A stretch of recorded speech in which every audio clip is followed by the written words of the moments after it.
ଆପଣ ଯେତେବେଳେ ଝିଅଟିକୁ ଆଜ୍ଞା ଘରୁ ବିଦା କରୁଛନ୍ତି ଯୋଗ୍ୟ ପାତ୍ର ହସ୍ତରେ, ଯେତେବେଳେ ଝିଅଟିକୁ ଅର୍ପଣ କରୁଛନ୍ତି ବା କନ୍ୟାଦାନ କରୁଛନ୍ତି, ଆପଣ ପୁଣ୍ୟ ଫଳ ଅର୍ଜନ କରିବେ ଏବଂ କନ୍ୟାଦାନ ବୋଲି କୁହାଯାଏ। ତେଣୁ ଆପଣ ଯେତେବେଳେ କନ୍ୟାଦାନ କରିବାକୁ ଯାଉଛନ୍ତି, ଯେଉଁ ବରକୁ ଆପଣ ସିଦ୍ଧାନ୍ତ କରିବେ, ବର ନିକଟରେ ପ୍ରକୃତରେ ଯେଉଁ ଯୋଗ୍ୟ ପାତ୍ର ବୋଲି ଆପଣ ଜାଣିବେ, ସେହି ଯୋଗ୍ୟ ପାତ୍ର ନିକଟରେ ବା ପ୍ରକୃତରେ ଯୋଗ୍ୟ ବର ନିକଟରେ 7ଟି ଲକ୍ଷଣ ପରିଲକ୍ଷିତ ହେଉଥିଲେ ପ୍ରକୃତରେ ତାଙ୍କୁ କନ୍ୟା ପ୍ରଦାନ କରିବା ହେଉଛି ଉଚିତ। ତେବେ ବର ନିକଟରେ କେଉଁ 7ଟି ଲକ୍ଷଣ ସଂଯୁକ୍ତ ହୋଇଥିଲେ, 7ଟି ଗୁଣ ଥିଲେ, ସେ ପ୍ରକୃତରେ ଜଣେ ଯୋଗ୍ୟ ବରର ଅଧିକାରୀ ହୁଅନ୍ତି ଏବଂ ତାଙ୍କୁ କନ୍ୟା ପ୍ରଦାନ କରିବା ଉଚିତ। ଏ 7ଟି ଗୁଣ ଯଦି ତାଙ୍କ ନିକଟରେ ନଥାଏ ବା 7 କଥା ଯଦି ତାଙ୍କ ନିକଟରେ ପରିଲକ୍ଷିତ ନ ହୁଏ, ତେବେ କଦାପି ତାଙ୍କୁ କନ୍ୟାଦାନ କରିବା ଉଚିତ ନୁହଁ।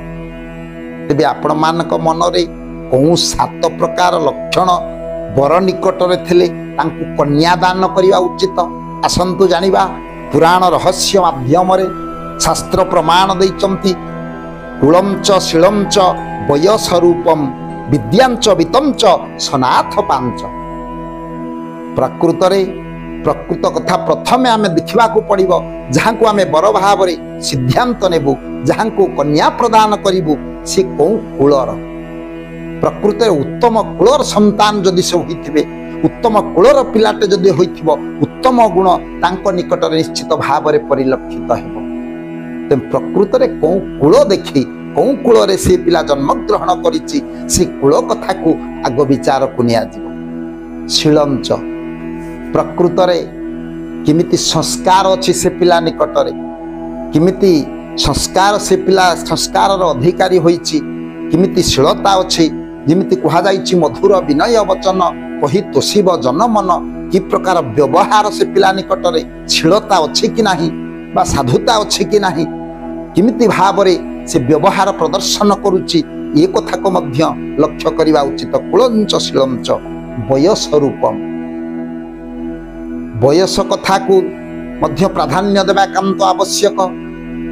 କାହିଁକି? କନ୍ୟା ବରୟତେ ରୂପମ୍, ଯିଏ ଜଣେ ଝିଅ ଯେଉଁ ସ୍ୱାମୀ ଗ୍ରହଣ କରିବ, ଯାହାଙ୍କୁ ସେ ବିବାହ କରିବ, ସେ ଚିନ୍ତା କରୁଥାଏ ମୋ ସ୍ୱାମୀ ଯେମିତି ଜଣେ ରୂପବନ୍ତ ବଫୁବନ୍ତ ହେଇଥାନ୍ତି। କନ୍ୟା ବରୟତେ ରୂପ। ମାତା ବି ତ ମା ଚିନ୍ତା କରନ୍ତି, ମୋ ଝିଅ ଯେମିତି ଗଣ୍ଡେ ଖାଇବ, ଖଣ୍ଡେ ପିନ୍ଧିବ, ଅଭାବ ନାଟନ ରହିବ ନାହିଁ, ବେଶ ଆରାମରେ ରହିବ, ତାର ଅଭାବରେ ଯେମିତି ମୋ ଝିଅ ରହିବ ନା। ପିତା ସୁତମ, ବାପା ଚିନ୍ତା କରନ୍ତି ବଂଶୀୟ ଘର, କୁଳୀନ ଘର, ସେ ପିଲାଟି 10 ଜଣ ତାଙ୍କୁ ମାନୁଥିବେ, 5 ଜଣ ତାଙ୍କୁ ପଚରା ଉଚରା କରୁଥିବେ, ସେ ଜଣେ ସମାଜରେ ପ୍ରତିଷ୍ଠିତ ହୋଇଥିବେ। ଏ ପ୍ରକାର ଜାମାତା ପାଇଲେ ବାପାଙ୍କ ମନଟା ଖୁସି ହବ।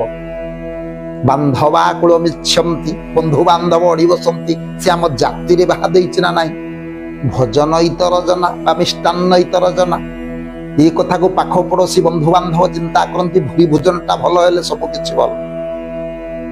କିନ୍ତୁ ବୟସ କଥାକୁ ଆଜ୍ଞା ଝିଅ ଅପେକ୍ଷା ବରର ବୟସ ନିଶ୍ଚିତ ଭାବରେ ଅଧିକ ହେବା ଆବଶ୍ୟକ। ଏ କଥା ଯଦି ଝିଅର ବୟସ ଅଧିକ ହୁଏ, ବରର ବୟସ କମ ହୁଏ, ସେ କ୍ଷେତ୍ରରେ ଯେତେ ପ୍ରଲୋଭନ ଆସିଲେ ମଧ୍ୟ କନ୍ୟା ପ୍ରଦାନ କରିବା କେବେ ଉଚିତ ନୁହେଁ। ବୟସ ରୂପମ୍, ରୂପ ସୁନ୍ଦର ବପୁବନ୍ତ ହେଇଥିବ, କନ୍ୟାରୁ ସଙ୍ଗକୁ ଯେମିତି ସୁନ୍ଦର ମାନିବ। ପ୍ରକୃତରେ କନ୍ୟା ଯଦି ଅନିନ୍ଦ୍ୟ ସୁନ୍ଦରୀ ରୂପବତୀ ହେଇଥିବ, ବରର ଯଦି ରୂପବନ୍ତ ହେଇନଥିବ, କଦାକାର ରୂପ କୁତ୍ସିତ ରୂପ ହେଇଥିବ, ସେ ପ୍ରକାର ପାତ୍ରକୁ କନ୍ୟା ପ୍ରଦାନ କଲେ ତାଙ୍କ ମଧ୍ୟରେ କେବେ ସୁଖ ଆସିବ ନା, ଆନନ୍ଦ ମଧ୍ୟ ଆସିବ ନା, ପରସ୍ପର ପ୍ରତି ଭଲ ପାଇବା ମଧ୍ୟ କମିଯିବ, ଭାବଧାରା ନିଶ୍ଚିତ କମିବ। ପ୍ରକୃତରେ ସ୍ୱାମୀ ସ୍ତ୍ରୀ ମଧ୍ୟରେ ମତାନ୍ତର ଦେଖାଯିବ। ସେଇଥିପାଇଁ ସମାନ ଶୋଭା ବୟୋବୃଦ୍ଧି ଗୁଣ ସ୍ୱଚ୍ଛ ଆରଦ୍ର ସ୍ୱଭାବ ଲକ୍ଷଣ। ତେଣୁ ବୟସ ସଙ୍ଗକୁ ରୂପ କଥାକୁ ମଧ୍ୟ ଚିନ୍ତା କରିବେ। ବିଦ୍ୟାଞ୍ଚ ବିତଞ୍ଚ, ବିଦ୍ୟା ବୋଇଲେ କେତେ ବିଦ୍ୟା ସେ ଅଧ୍ୟୟନ କରିଛି। ଆଜି ତ ଆମେ ଅର୍ଥକାରୀ ବିଦ୍ୟାରେ ମାତିଛୁ, ଆତ୍ମୋନ୍ନତି ବିଦ୍ୟା କଥା ଚିନ୍ତା କରୁନା। ସେତେବେଳେ ଆଶ୍ରମରେ ସବୁ ଆତ୍ମୋନ୍ନତି ବିଦ୍ୟା କଥା ପଢ଼ା ଯାଉଥିଲା ଗୁରୁ ଆଶ୍ରମରେ। ଆଜି ଯଦିଓ ସେ କଥା ପଢ଼ା ଯାଉନାହିଁ, ତଥାପି ପ୍ରକୃତ ବିଦ୍ୟା ସେ କେତେ ଅଧ୍ୟୟନ କରିଛି, କେତେ ପାଠ ଅଧ୍ୟୟନ କରିଛି ଏବଂ କେତେ ବିଦ୍ୟାର ସେ ଅଧିକାରୀ, झीटे जदि उच्च शिक्षित होइथिवो जदि जहाँकू से विवाह करिवो जदि बरर बयस कम हब एवं विद्या जदि से कम हब पिलाटी धरंतु उच्च डिग्री संपन्न एवं जदि बरटी कम पाठ पढ़िथिबे इथि मध्य तांको मध्यरे समानता रहिबो ना विद्यांच वित्तंच केते धनर अधिकारी से बरटी ता निकटरे अर्थाभाव अछि से अभाव नाटन मध्यरे गति करूचंती ना अतुल धन संपत्ति तांको निकटरे अछि से वित्त कथा मध्य चिंता करिबा उचित नहले कन्या प्रदान करिबा आदौ उचित नुह सनाथ पांच अर्थात तांकर जो जे थिबे पुरोधा जे तांकर अभिभावक थिबे तांको हस्तरे जिमिति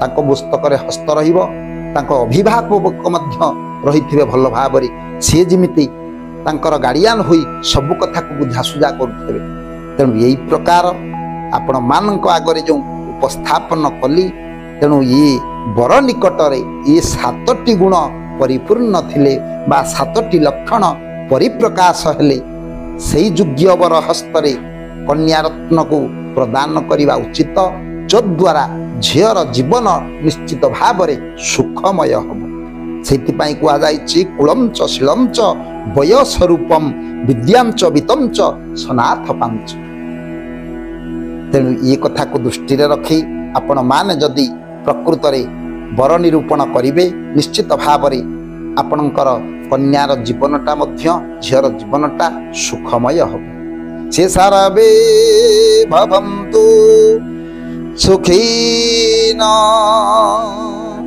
सर्वे सन्तु निरामया सर्वे भद्राणि पश्यन्तु मा कश्चित् दुःखभाग् भवेत् ओम शांति ओम शांति ओम शांति।